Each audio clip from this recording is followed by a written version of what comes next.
Why wait to earn the degree you deserve? You have the experience, you have the knowledge. Now's the time to get the credit for the work you've done and earn the recognition you deserve by starting your comeback at Purdue Global. It's time to earn a degree you'll be proud of, a degree that employers will respect. It's never too late. Never too late to come back stronger and move forward in your career. Start your comeback today at purdueglobal.edu. Purdue's online university for working adults. This episode is brought to you by Navy Federal Credit Union. It's a special thing to be a member of Navy Federal because they are a member-owned, not-for-profit credit union that invests in its members with amazing rates and low fees. That's why members could earn and save more every year. Plus, they serve all branches of the armed forces, veterans, and their families. So if you're interested in becoming a member, learn more at NavyFederal.org. At Navy Federal Credit Union, our members are the mission. Insured by NCUA. Episode 337, How to Adopt a Frugal Mindset. Welcome to the Frugal Friends Podcast, where you'll learn to save money, embrace simplicity, and live a richer life. Here are your hosts, Jen and Jill.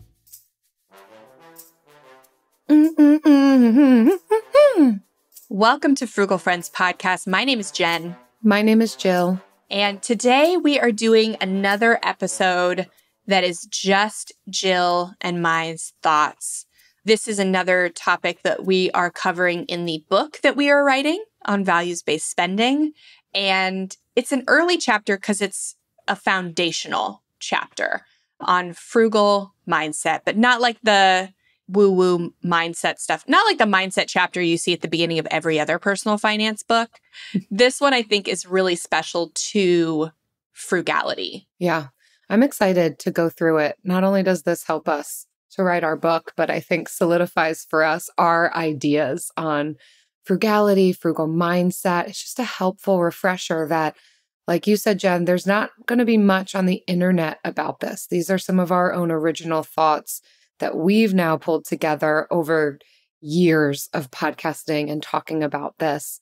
So where we typically go through 2 articles on the internet based on the topic we're talking about, today we're not doing that. We're having a departure from our typical format to share with you all our perspective on what is a frugal mindset, what can be some of the barriers to it, what are the benefits, how do we practice this and acquire it and implement this type of mindset. So excited to get into that.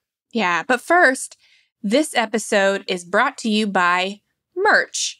Who doesn't love getting fan merch? Whether it is from your favorite band or your favorite Mickey Mouse at Disney World, or your favorite movie, cult classic, Star Wars, Star Trek, anyone? Hi. Merch. It's so fun. It's a way to show your pride and to wear it out into public and somebody else see you wearing it. Say, hey, I relate to you on that. I also enjoy that. Let's be friends. It's a free way to make friends, if you think about it. And we want to give that to you through the Friend Letter Referral Program. So if you get our friend letter, it is 3 times a week, totally free. We tell you where to find the week's freebies, deals, money-saving tips, and also values-based spending insights. So a lot of the stuff that we are talking about today, stuff that we include in our Friday email, it is wonderful. You should absolutely get it. And if you love it, you can share a personalized link with your friends. And if they sign up to get the friend letter, then you will get rewarded with Frugal Friends merch. You can show your frugal friends pride with dignity or without dignity. I don't care. Doesn't matter. It doesn't matter. Who cares? But first, head to frugalfriendspodcast.com/friend letter. Make sure you are getting the friend letter. And then at the bottom of every newsletter, you're going to find your custom link to share with friends. And just let them know, hey, if you want to save more money and get control of your spending, this is a free newsletter that I love. Just tell them that and see if they sign up. And if they do, then you will start to get free merch. You literally only need to refer one friend to get a bumper sticker. That's it. But the highest tier gets you a sweatshirt, and you're not going to want to miss out on that. It's going to start getting cold, so you're going to want to start this now so you can work up to that sweatshirt. So again, frugalfriendspodcast.com/friend letter to sign up for the friend letter and grab your unique referral code. Do it. So a couple other money mindset episodes that we have done. Episode 244, How to Improve Your Money Mindset, which is actually a rerun of episode 139. But then all of the other, we've done several other just Jill and I perspective episodes. So we have episode 325, The Step-by-Step Guide to Values-Based Spending. And then also episode 330, What is the Radical Middle and How to Live It? And then episode 333, we talk about how to prioritize paying off student loans, but we really cover how to prioritize financial goals in general and where to fit student loans in there. So those are some really great episodes. And like we said, we are writing a book on this, due out in 2025. We are just writing it right now, kind of using these episodes as sounding boards to get our thoughts together and make sure that these original ideas are original before they go into the book, so that they live somewhere in the ether before they are written down into a book. Because we talk a lot about other people's ideas and our opinions on them normally, but these are our ideas. Yes. So let's dive into how to adopt a frugal mindset. First, Jill, what is a frugal mindset? In my perspective, I think a frugal mindset is taking on a perspective that holds value for all of our resources. And you've heard us talk about this just in our definition of frugality, of being good stewards of all of our resources. So this includes time, energy, money, relationships, physical space, and seeking to be good stewards of those things, intentional in the way that we interact with them. So those are the actions, but the mindset that comes before that is a value for all of these things. And so I think it begins with how we look at these various resources, how we approach them in our minds, our thoughts about them is what's going to then inform our emotions and actions towards these items. So everything starts in our minds first. And so this mindset of frugality is first and foremost valuing each of these things and learning how to hold them rightly before action then comes. Yes. I think also we talk like in values-based spending, finding your values. A lot of the times when we talk about mindset in personal finance, it's growth mindset versus limiting mindset. So we talk a lot about how can I foster a mindset that is believing that I can increase my income, believing that I can decrease my expenses. But for us in frugality, we've always been people who lean more towards the action of personal finance versus the ideologies, like what's the right ideology is of little importance to us. It's what is going to be actionable. And so we've really come to find that curiosity is truly at the core of a frugal mindset. It's being curious enough to find ways to make more money. It's being curious enough to always be looking for ways that you can lower your expenses. So it's not just enough to believe and have these affirmations, like looking in the mirror, it's saying like, I attract money. I believe money will come to me. Or even believing that wealth is infinite, as it is. We also believe that. But it's being curious. You can't control what wealth comes to you ultimately and what things cost. You know, you really cannot control what things cost or even the jobs and what they pay. You know, those are things you can't control no matter how much you believe that they're there.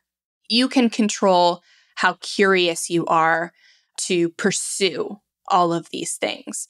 And once you have a mindset of curiosity, then these other things start to fall into place. Yeah, I think it is a core component tool to adopting a frugal mindset, but it also is almost the state of being then that is integrated into our personhood. So not just practicing curiosity, but also being curious.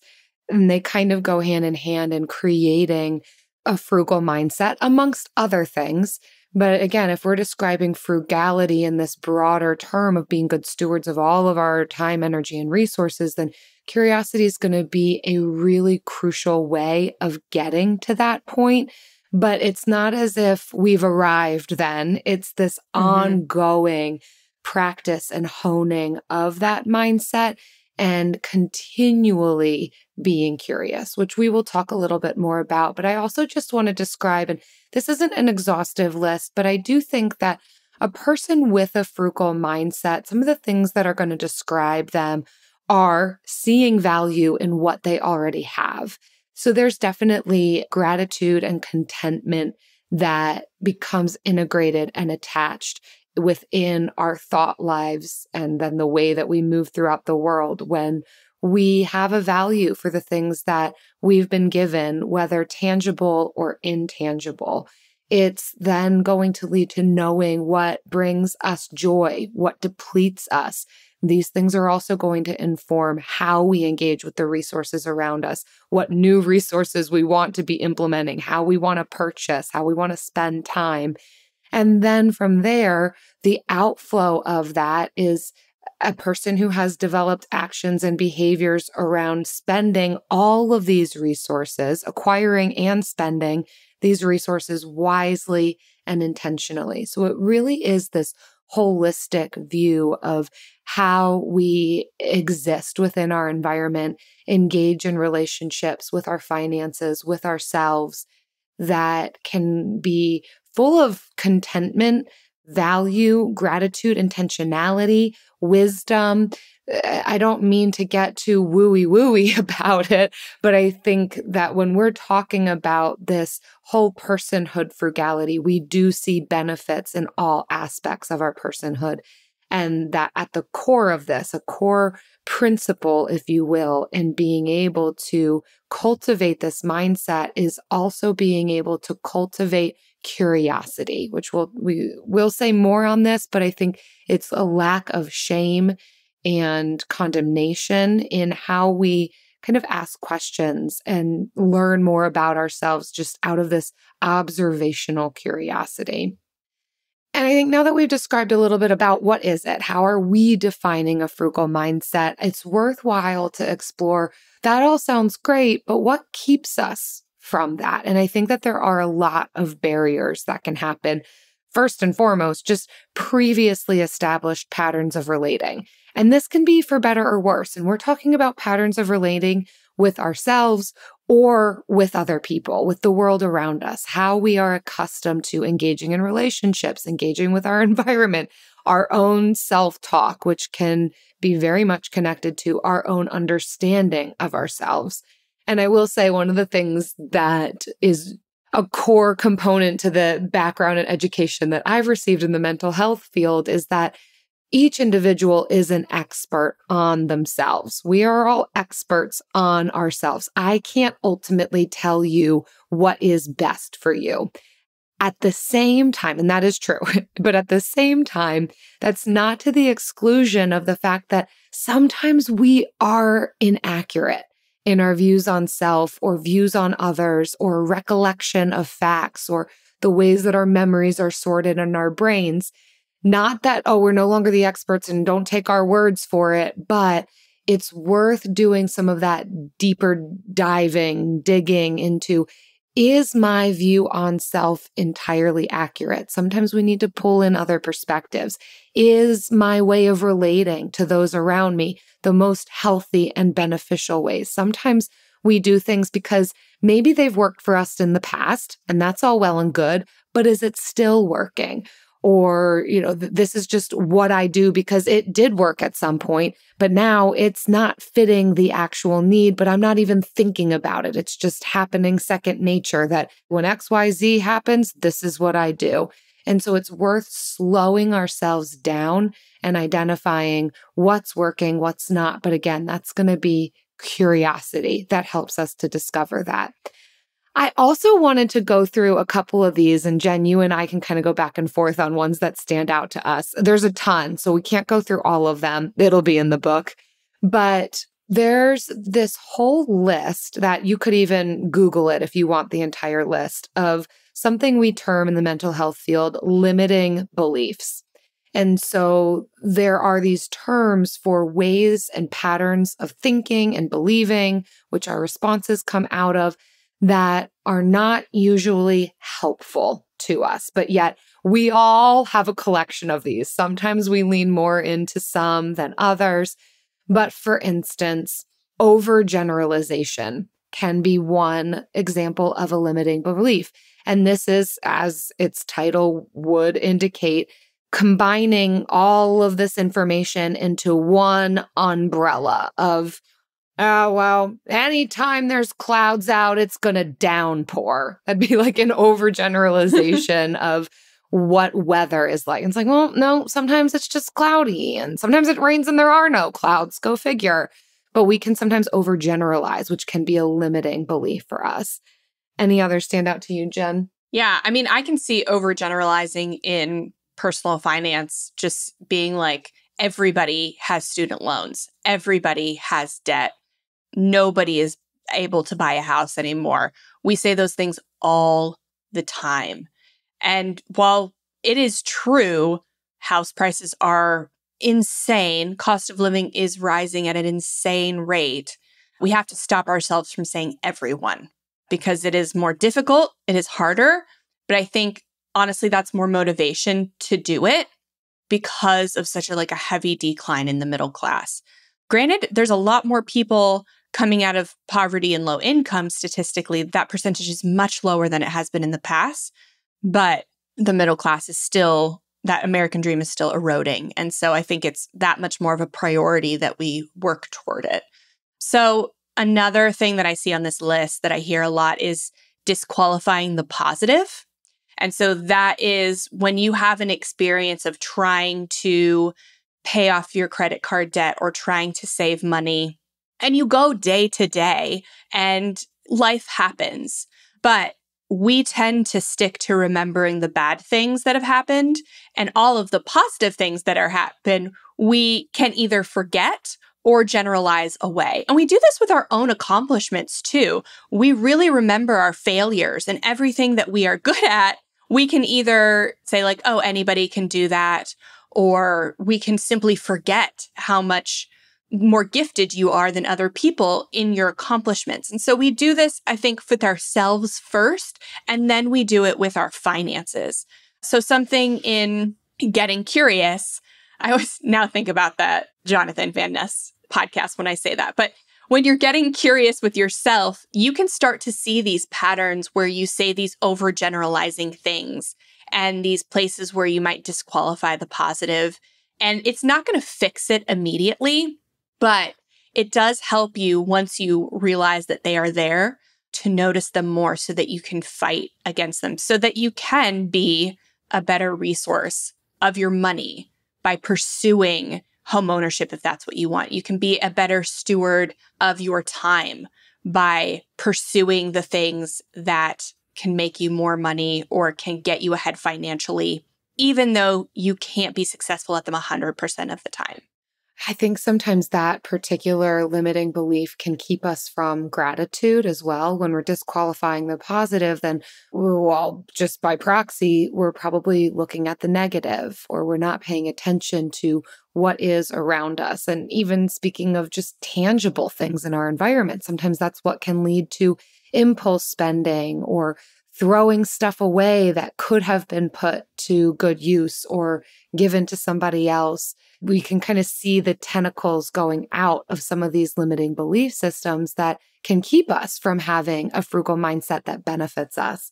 Another example of some limiting beliefs are magnification or minimization. Either one is a limiting belief, where magnification is often exaggerating an imperfection or an error. We can certainly get stuck here when it comes to our debt payoff efforts of, I chose this debt, it's high interest, it'll never be gone, and we're magnifying that issue. And oftentimes it can be such a halt to us in being able to then implement steps and practices that will help us experience something different when we are kind of taking literally like a magnifying glass to the thing and blowing it out of proportion, then making it feel as though it's insurmountable. And on the flip side, sometimes minimization, belittling achievement or strengths, but minimization can also happen where we even belittle a problem. I see this a lot of times, especially in our friends who are of a more advanced generation who might feel as though they should have made decisions earlier in life to help their finances. And so now it's, well, I didn't save for retirement, but oh well. Or feeling as though there's going to be no possible way to be able to see a difference in their financial situation. And so it's just minimizing it, where we would say there's plenty of time, no matter what age you are, maybe not plenty of time, but there's opportunity to be able to see a difference in the financial landscape with even small steps taken. So these are examples of some of these limiting beliefs. Again, there's a more exhaustive list that you can look up and then eventually buy our book in 2025 to learn more about it.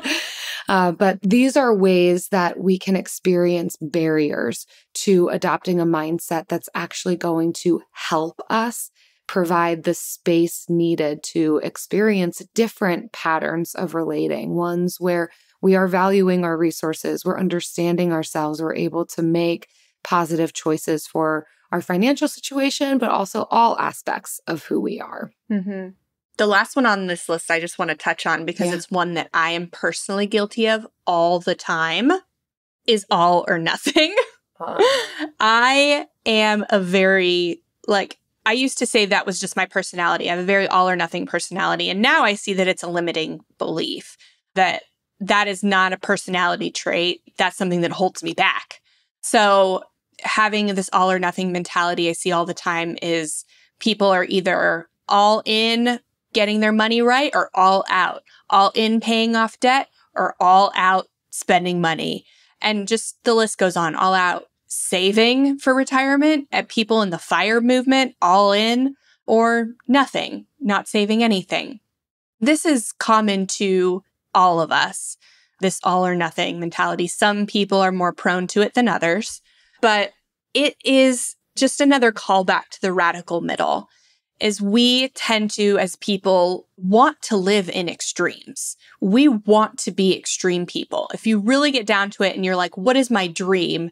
There's going to be a lot of elements of extremism in there. So like extreme vacationing, like extreme cars, maybe extreme. So in my mind, an extreme vacation is just like being able to vacation where I want, whenever I want. It's not like skydiving or extreme falling into sports cliffs. Adventures. Yeah, right. I need to reevaluate my use of extreme, or having a brand new car and a 4,000 square foot house and all of these things. When you think about like, what's my dream life, there is going to be some kind of element of something extreme, usually. And it's just what we're prone to. But really taking time to sit back and figure out what is my enough? Like, what's enough for me so that I don't feel deprived, but I feel like I'm flourishing, honestly. Like, not just I have everything that I need, but I have more than what I need. I practice this with my 4-year-old. I say he loves cherry tomatoes as a snack. And I'm like, how many cherry tomatoes do you want as a snack? Like, what's enough? I don't say that, but I'm just like, how many do you want? And he'll be like, oh, I want a lot. And I know what is a lot for me, but I don't know what is a lot for him. Our a-lots are different. Mm-hmm. Our enoughs are different. And so I'm like, how many is a lot? And he's like, 7. And I'm like, okay, man, I'm going to give you a lot of cherry tomatoes.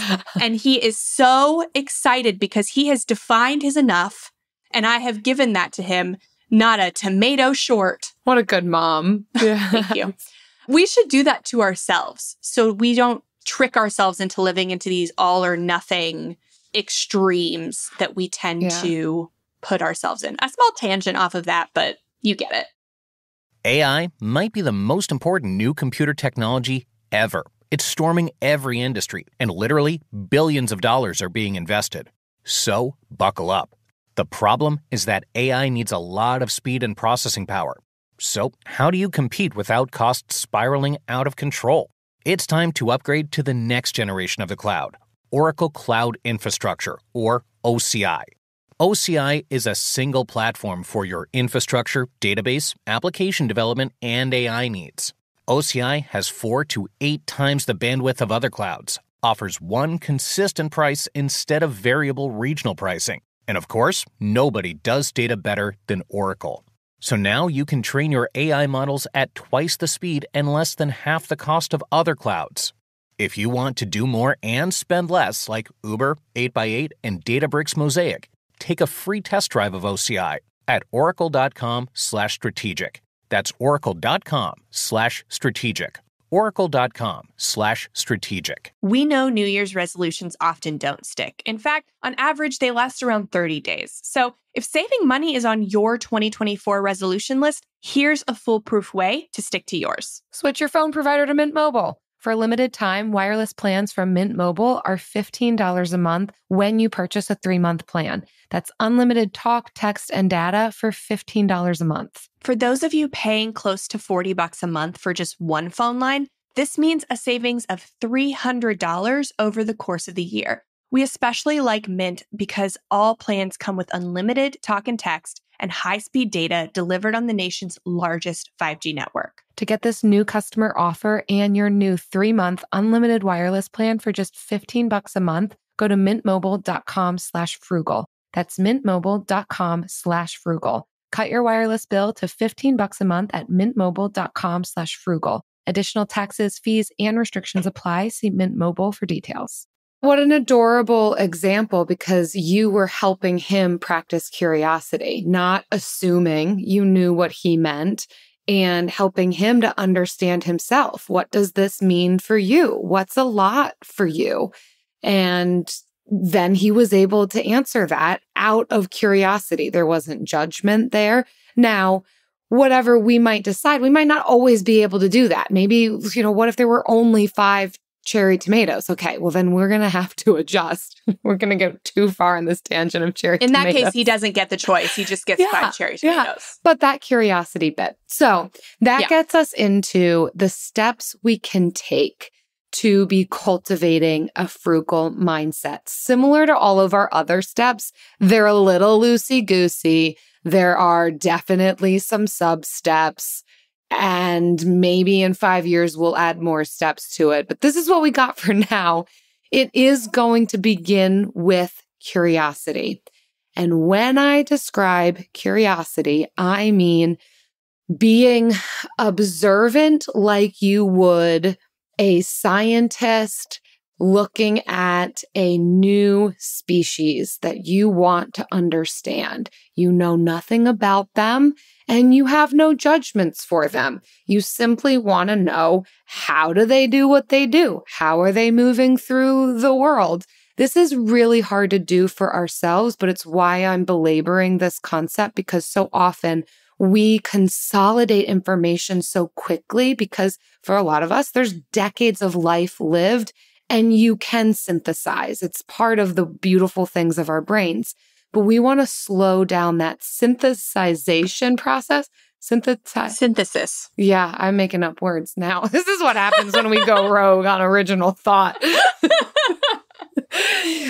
In order to do that process well in a way that's going to help us understand ourselves better, and maybe even discover that, that pattern's not helping me, we've got to slow it down and act as if we almost don't know. So before we jump to conclusions, before we should and must on ourselves, just be curious. Look at it as if you don't know the outcome or consequence. You truly want to just know more about yourself, the world around you, and discover.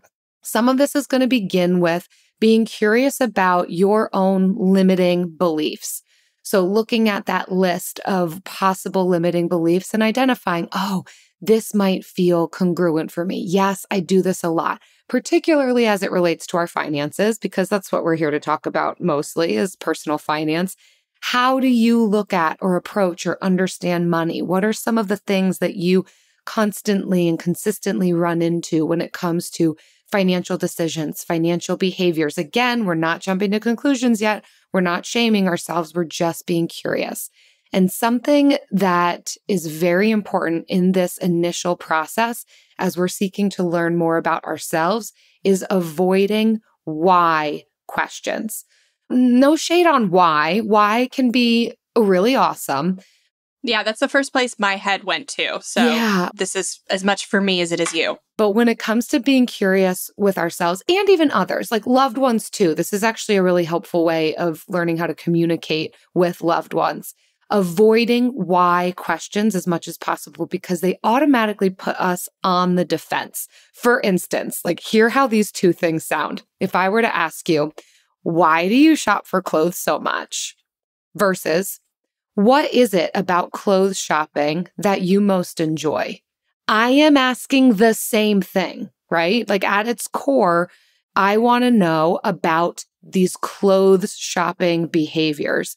But asking the why can make it feel like, what do you mean? Is it a problem? And automatically, I want to defend myself. I'm not in a position of learning or engaging in a really beautiful degree of curiosity. I'm just on the defense. I feel like I'm being put down and I've got to put up a wall versus the curiosity bit of utilizing what, how, when, questions to get deeper into what's happening for us here. This is going to be the appropriate version of curiosity that we're talking about, where we can ask ourselves, okay, let's say it is clothes shopping, that every weekend I'm going clothes shopping.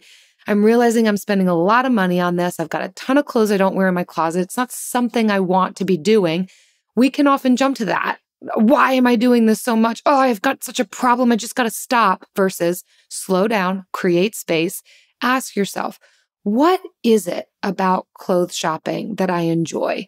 When do I find myself going to the store? What is it about this particular version of shopping? What does it do for me? How do I feel when I'm in this process? How do I feel afterwards? All of these questions can help open us up to discovery without the shame and without the shoulds and understand so that we're not there yet, but the steps are going to lead to being able to actually make behavioral changes while still meeting our core need. Because it could be that I feel stressed and this is something that I can relax doing. I actually don't care that much about the clothes, but I like wandering around and looking at pretty things. This may not be everybody, then a walk in nature, being in beautiful scenery with a friend could still meet that core need of getting out of your environment, seeing and touching beautiful things, and it doesn't have to include spending money, just as an example. But that's where curiosity begins of what's happening here for me, avoiding those why questions. Yeah, I know it doesn't work for everyone, but I experienced this after I had my son, Kai, 4 years ago, and I was going to Target a lot, and I was going to fast food drive-thrus a lot. And I wanted to put myself down, like, why am I doing this? Yes, I just had a baby, but like, why this? Like, not everybody does this. So like, why me? Which was kind of like a degrading, like, thought. Like, yeah, not everybody does this. Why am I doing it? But when I thought, okay, what is the catalyst for me getting in the car and going to Target? What is the catalyst for me getting in the car and going to these drive-thrus?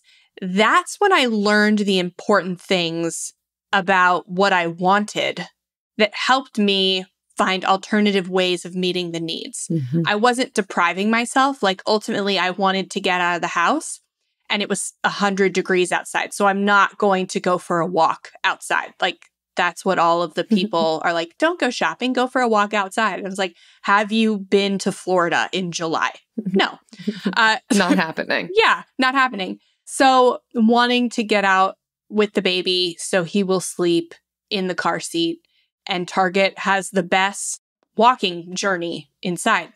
So when I figured that out, I was able to identify the reasoning. So I would still go to Target because I knew why I was going, but then I wasn't as tempted to buy anything because I knew why I was there. Like I wasn't there to shop. You go to Target, you think you're there to shop, you buy things. At least that's what it was for me. But when I realized why I was really going there, it was much more freeing for me to actually say, okay, this is a free place for me to walk in air conditioning. Yeah. And nothing more. So maybe I'll get something And if some it's on people can handle my that. grocery shopping list. Yeah. Yeah.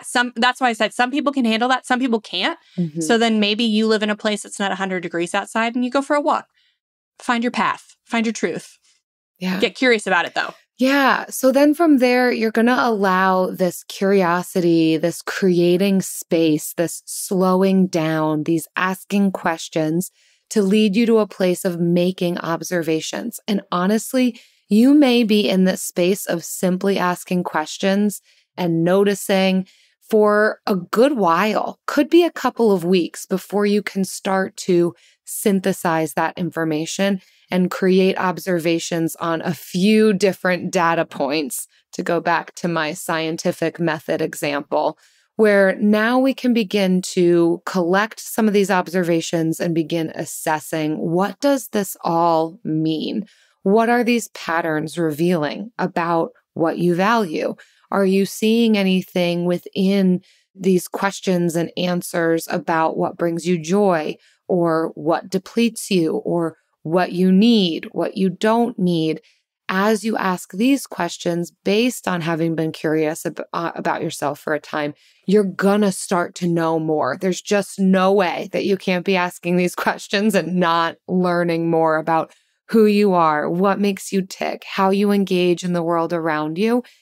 And then will come the implementation process. But this can even be journaled. And I would encourage that, to be writing these things down, your answers to each of these questions of your what, how, when, and what is this revealing about me? What observations can I make? How can I now, in a much more slower pace, synthesize this information? What have I now discovered about who I am through this process? Yeah. Then comes respond and repeat. So this is the action part where we can bring our engagement with our resources into alignment with our growing understanding of ourselves. So this is where we kind of combine the curiosity with these values of frugality. So being good stewards of our time, energy, money, relationships, and physical space, where we can take this mindset of curiosity and think, okay, how does this relate to my time? If I'm feeling overworked all the time, where can I cut? Not that, oh, I can't do a side hustle because I just don't have any more time, but having that mindset of curiosity to be like, okay, maybe I don't have any extra time. Is there anywhere I can make more time? So taking something out of my schedule for a season so that I can do something else to make money. None of your decisions have to be long-term. None of them are going to be permanent, but they don't have to be long-term. So just being really intentional with when you're being curious to know that there are no parameters. As part of getting curious, like there's no rules besides don't ask the why questions. That's a rule. That's the only rule though. So getting curious about yourself so that you can explore, do I feel short on time? Why do I feel drained of energy all the time? Where is all my money going? Where are my relationships? Why is all this clutter here? Oh God, I used the why. For what purpose is all of the clutter? But it does shift the question a bit. Why is all this clutter here versus for what purpose can lead us to so much more kindness and graciousness for ourselves, because it flips it from shaming, like it's almost implying this clutter shouldn't be here, versus, oh, we're leading a full life and we haven't had time to organize this stuff. Such a different trajectory it can put us on. Mm-hmm. I think that you've given a great example, Jen, of what the response looks like already, where you practice curiosity of what is it that's leading me to go to Target so often, to recognize, oh, it's not to get things, it's to walk around in air conditioning. I can still do that without needing to spend. And that's then an action. That's the implementation on that piece. And the repeat portion of this is just the reality that we're never done with being curious. And this should be the replacement of the why questions, of the shaming, of the jumping to conclusions. Anytime we feel a discomfort or a shoulding on ourselves, I shouldn't do that, I should do this, that could be the cue to say, oh, let me get curious though. There might be more to discover about myself that's going to lead to a beneficial action that is more positive for me than the shaming that's going to happen. It's not going to be as effective of a long-term motivator to just shame ourselves constantly, feeling like we're never measuring up versus looking at the core of what's going on and being able to make long-term, long-lasting changes because we understand more about ourselves. I wonder if that should be a shirt, Jill, like don't shit on yourself. I'm sure it already exists. I know I didn't come up with that phrase, but it is good. And we should find it. Should. We should find it and should wear it. And this all leads to the benefits. The benefits of curiosity. Bennies. We've talked about it already, but I will highlight here that we're going to experience it in all aspects of our personhood. As we get curious with ourselves, it's going to reach every part of who we are, financially, relationally, with our time, physical space, mental, emotional, you name it, mostly because it's a complete reframe of learning more about who we are in a way that's going to allow us to shift our actions, behaviors, and thoughts in a helpful way for ourselves as we continue to grow and learn. It's going to help us in relating to ourselves, relating to others, our actions with finances, how we spend our time, how we spend our relational currency, emotional bandwidth. These are the benefits of adopting a mindset that is helpful for us rather than one that is mostly driven by guilt and shame. Yeah. I think just to recap, what is a frugal mindset, how to adopt a frugal mindset is that let's not like throw away the concept of growth mindset. I think that's really a foundation here is to, when you have a growth mindset, then you stop believing the limiting mindsets, the limiting beliefs. When you believe that those are false and that you can essentially kind of be more than what you thought you could. I think kind of that's what growth mindset boils down to. But I think curiosity is a step beyond that in thinking like, how do I become more than I thought I could? And who do I want to become? Am I in the right direction? Like, yes, I can be more than I was. And who is that? Moving away from why do I think that I can't be more than I thought I'd be? Or like, you can't even use why in a forward facing, like, why do I want to be more? Maybe getting away from that. So yeah, replacing a few of those growth mindset practices to be more curiosity focused, and then focusing those in on these frugal core beliefs of good stewardship. Yes. And as we do this, we're going to have more value for each of these things. It's a slowing down. There's so many ways that this intersects with other good things we've talked about, and other people out there who are bringing you wisdom are talking about, of intentionality and slowing down and mindfulness and gratitude and contentment. It's all going to happen as we engage in this practice of curiosity. We're going to create just higher values for the things that we already have, which is ultimately going to benefit all aspects of our personhood and certainly lead to this frugal mindset of being good stewards and valuing what we have. And you know what is a good steward thing that we do in every single episode because we value it so much? It is an intentional use of our time, and I think time that we steward well. The Bill of the Week!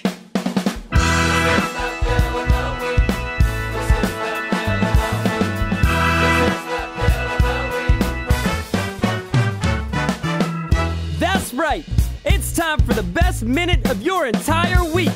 Maybe a baby was born and his name is William. Maybe you paid off your mortgage. Maybe your car died and you're happy to not have to pay that bill anymore. Duck bills, Buffalo Bills, Bill Clinton. This is the Bill of the Week. Hey, Jen and Jill. My name is Eve, and I'm out in Washington State. I love your show. I've been listening to it for the last few years, and I picked up on so many tips related to frugality and sustainability. So thank you so much for putting out shows that are related to low-waste living and frugality as well. I just listened to your podcast a few weeks ago about low-waste living and sustainability for Earth Month this year. It was inspired to submit my Bill of the Week. It was really hard to choose between two, so I wanted to share two really briefly. The first one is once a year, I purchase a zero-waste box from a company called TerraCycle, and I put all of our, basically anything that we can't recycle into this box and ship it back to them, and they remake it into like garden materials or playground supplies. It's so awesome. It's so great, especially like for like twist ties and like stickers on your produce. And I find that we use it for like a lot of kitchen like packaging waste or just packaging waste in general. And then the second one is a 4 days bag. Every 6 months or so, I pay $20 and I get a 4 days bag and put all of our worn clothing and textiles and things that have basically gotten so scrappy that we can't donate them and send it back to this company. And they essentially break down the fibers of the clothing and the textiles and turn it into new materials. And so that has been like, both of those things are some of my favorite bills of the year, just because they help us on our low waste and sustainability and zero waste lifestyle. Anyway, thanks so much. I look forward to hearing your future podcasts. Keep up the good work. Yes, Eve. Thank you for calling all the way from Washington State, the other side of the country from us. But what a beautiful thing you're doing and what helpful tips you're giving to us and our listeners for what we can do when we can't seem to find a place to throw out or recycle or give our things to, from like you're describing, the twist ties, the stickers. Sometimes certain things can be recycled or even donated, but you just still end up with this collection. So it's really beautiful to find these companies who are finding ways to still reuse and repurpose those items. And then your other tip about clothing. I do always feel bad. I don't want to donate something that another person can't actually use, but then there's only so many rags that I need around my house. So that's another helpful tip. The 4 days bag that you can send clothing to, and they recycle the fibers. So well done, Eve. We're so thrilled about this and the low waste journey that you are on. Yes. And I know you didn't mention it, but 4 days does cost $20 for that take back bag, but then you get $20 to spend on their website. So you are not losing anything really. You're helping the environment and then also able to purchase products made from those recycled fibers. So 4 days is really great. And That's we are not beautiful. paid to say that. That's awesome. But we will take their money if they would have us. Yes. So if you all are listening, you've got multiple bills, that's fine. We won't limit you. You want to tell us about them, you are on a low waste journey, or there's just something completely else you want to talk about, like what it's like growing up with the name Bill. That's fine too. Visit frugalfriendspodcast.com/Bill. We want to know about it. We all agree that reducing carbon emissions is a good thing. And once again, Toyota is leading the way. We hear a lot about fully electric vehicles, and Toyota has them, with more on the way. But we also know ABEV is not for everyone, whether it's because of cost, range, or concern about finding a charging station when you need it. Plus, the raw materials used to manufacture batteries are limited. Enter Beyond Zero, Toyota's vision for a carbon-neutral future, in vehicles and in manufacturing plants, too, in the years ahead. The materials used to make just one long-range battery for an EV could be used to make batteries for 6 plug-in hybrids or 90 gas-electric hybrids. That's why Toyota's position today is electrified, diversified, empowering you to choose how to reduce your own carbon footprint with the vehicle that's right for you. A hybrid, plug-in hybrid, or battery EV. So, shop, Learn more and get details at toyota.com/beyond0. Toyota, let's go places. It's never too late. Never too late to earn a degree. Never too late for a comeback. Between your busy career and taking care of a family, it can feel like there's never a good time to go back to school. But your time is now. Time to start your comeback with Purdue Global. As Purdue's online university for working adults, Purdue Global is dedicated to supporting adults like you who know it's time to earn the recognition you deserve. You have the experience, you have the knowledge, it's time to get credit for the work you've done. You can balance work, family, and everything in between while earning your degree. It's time to move forward in your career, for your family and for yourself, with a degree you're proud of, a degree that employers will recognize and respect. You're worth this investment in yourself to earn a degree you deserve. It's never too late. Never too late to go back to school and come back stronger with an education you can trust. Now is the time for your comeback. Start yours today at purdueglobal.edu. Now it's time for the lightning round. Pew, pew. Pew, pew, pew, pew. All right. In today's vulnerability round, what's a limiting belief you have held, and how have you interrupted this pattern of thinking? This is vulnerable. Jill, you go first. I can always tell when you've written something. It is so elegant. You have an elegant writing style. Yeah, well. Where I'm just like throwing up on the page.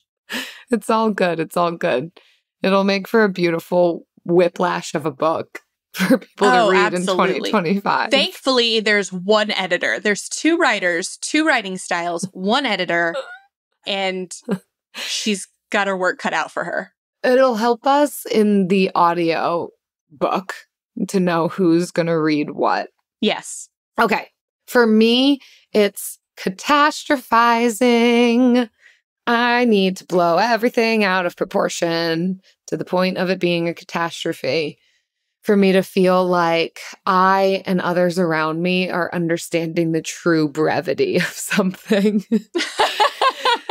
And I'm working on it. I am a work in progress. I can't say I've arrived yet. I do have a recent example of this, somewhat recent. You've all already heard me talk about my tax bill, my unexpected tax bill. And when this came in the mail, no, not in the mail. The moment we sat down with our accountant, that's right, that's what happened. And he told us how much we owed when I expected to not owe anything. And in fact, was even hopeful for like a tax refund. Is that what they call it? I've never gotten one before. Tax return. Tax return. Yes. That's what they call it. That wasn't going to happen for us. Instead, we owed a significant amount of money. And I immediately went to catastrophe in my head, not even joking, to the point where I thought, if we have a medical emergency, we will be bankrupt, because between what we now owe on this, there's no way we could have any sort of medical complications. We'd lose our house. Like in my mind, we were on the brink of needing to move and live in a vehicle again, which actually wouldn't be half bad. I did enjoy that lifestyle. But, and this is going to sound really, really nutty, but here it is, vulnerability. I enforced a little rule for Eric and I that we could not ride our scooters for an entire month, maybe even longer, until we replenished some of the money back into our account that we had to pay this tax bill out of. Because in my mind, if we get into an accident on our scooters, it's going to financially ruin us.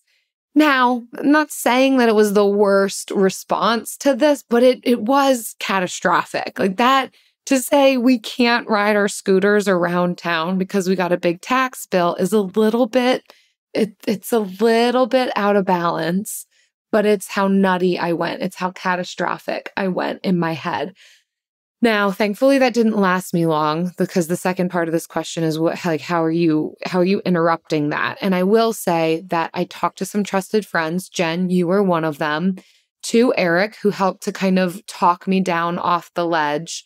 And for me, really, it was that action portion of coming up with a plan of, okay, here's the problem. Here's how we're going to solve it. And honestly, engaging in gratitude. It really took some work and effort for me, but to recognize and be grateful for the fact that we have the money. We did not have to borrow the money. We had prepared in the past for an unexpected thing. I was upset that I didn't see this coming. That felt a little bit shameful for me, but I was able to kind of, through talking with friends, recognize why I wasn't expecting it, be kind to myself, exercise gratitude, then come up with a plan of what are we going to do.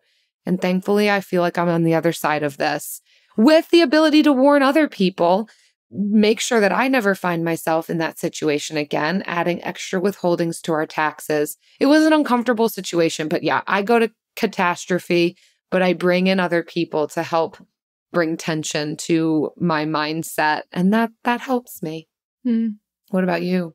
I feel like when things like that tax bill was out of your control, you didn't see it coming. So you kind of reverted to controlling something you could control, which was the scooters. Like that's what you could do to have control in a situation where you could not control. Yeah. So, yeah. I mean, it's very normal. I mean, everybody has their scooter. Some version of a scooter. Yeah. But even with a helmet, there's no scooter riding around here. It's not wrong to have the scooter, but if you stop there and don't seek the wisdom and counsel of other third parties outside of the catastrophe, then it can become unhealthy. Yeah. But like you rode that out very quickly. I mean, honestly, you weren't, at least I didn't see you in catastrophe mode for very long. So. Well, we also didn't go out to eat. We stayed indoors.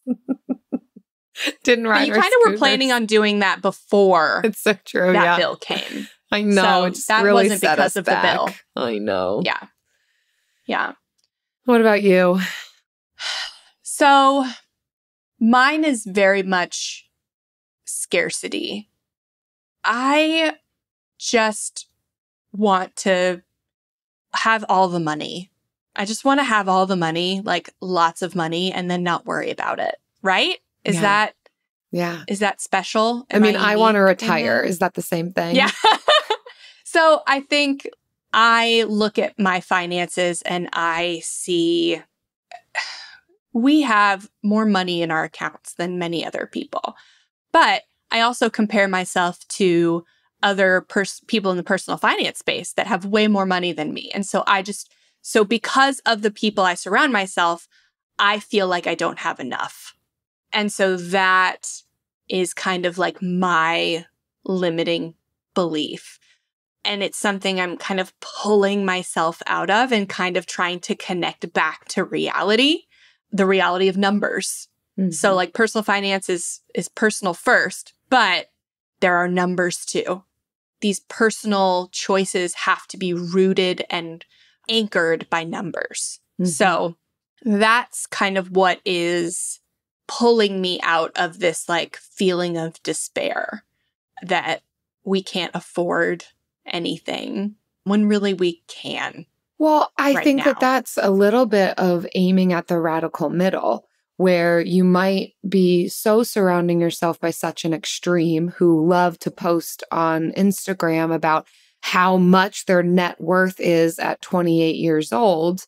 But then to recognize that that is one extreme and to bring tension to it with the realities of what life is like for the rest of the world. Not to say, oh, just be complacent then, but to aim at then gratitude and identifying, but what do I need? What's enough for me?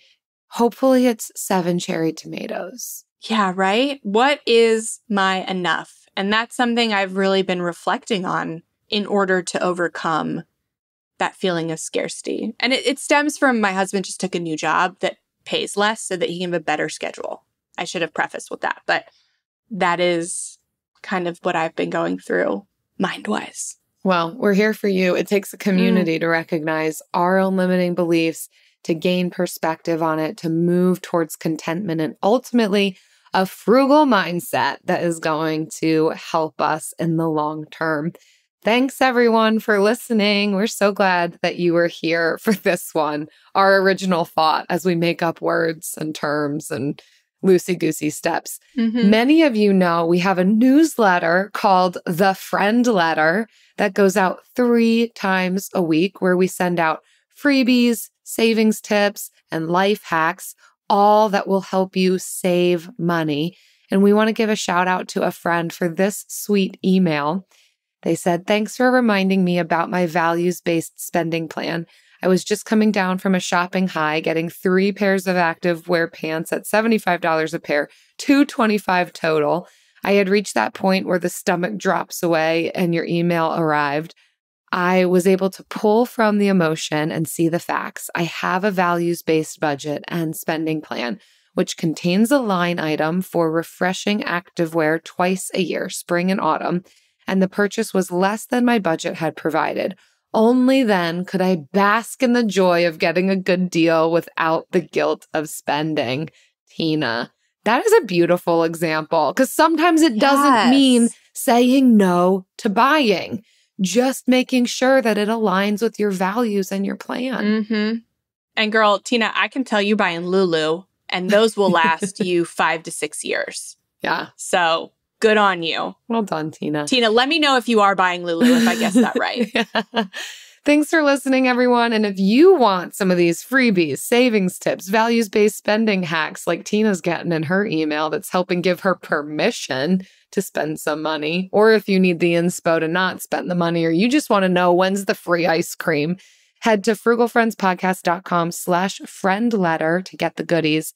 And if you already get the friend letter, you're not done. Start sharing it with your friends to get more of those free goodies, because we're sending you our own very own merch that some of you got to vote on. So you know you're going to want it. And then that'll get shipped to your door. And then get those people you refer to refer more people. And then you will not get any more free goodies after that, because this is not an MLM. See you next time.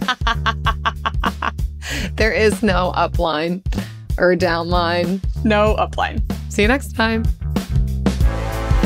Frugal Friends is produced by Eric Sirianni.